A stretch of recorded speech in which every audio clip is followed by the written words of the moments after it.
sekali pedas normal kita akan bagi 1 senduk. 1 senduk. Kalau extra pedas tu? Kita bagi 2 kali. Mana 2 kali senduk macam ni 2 kali tetak. Assalamualaikum. Ada lagi bang? Ada macam mana tu bang? Tak ada pecah telur. Tapi jangan risau, tak ada pecah telur pun rasa dia masih sedap, masih kick, masih boleh terima daripada masyarakat. Ya, kerang campur saus tengah sekali pedas normal kita akan bagi 1 senduk. Kita bagi 2 kali. Mana 2 kali senduk macam ni 2 kali tetak. Kita akan lama sikit masak supaya dia cantik sikit dia punya masak. Kangkung lah, kita akan rasa bagi kangkung supaya rasa lagi klasik. Sebenarnya kalau lagi ketuk lagi kuat, bunyi lagi kuat, lagi sedap nasi goreng tu. Nasi goreng hot and spicy extra pedas 3 kali punya.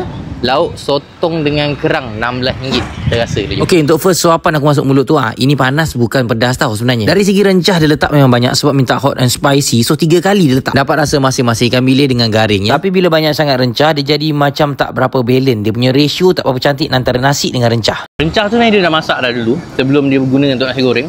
So kau dapat rasa extra garing sikit. Dari segi pedas 3 kali pedas bagi aku tak cukup pedas lagi ni. Boleh tambah pedas lagi. Mungkin sebab cili tu dia dah masak, so dia akan kurang rasa pedas tu. Bagi aku kelebihan dia dekat dia punya wok hei tu memang panas garing kau dapat rasa. Agak lebih kurang macam nasi goreng kampung. Cuma dah diubah lah. Macam ni betul street food kampung. RM16. Nak bayar RM16. Bayar kat situ. Kedai kat mana? Yang ni Ion Keluang. Ion Mall Big Keluang. Lepas tu kat belakang dia ada Eco Shop. Sebelah tu, belakang yang ada tapak ni, itu kedai dia. Nasi goreng hot and spicy dekat Keluang. Jemput singgah. Tu saja kali ni. Kita buka pukul 11.30 pagi sampai nasi habis lah. Paling cepat kita habis pukul 3. Ni dah pukul. Paling lambat pukul 5 pun 6. Ni dah pukul 3 ni.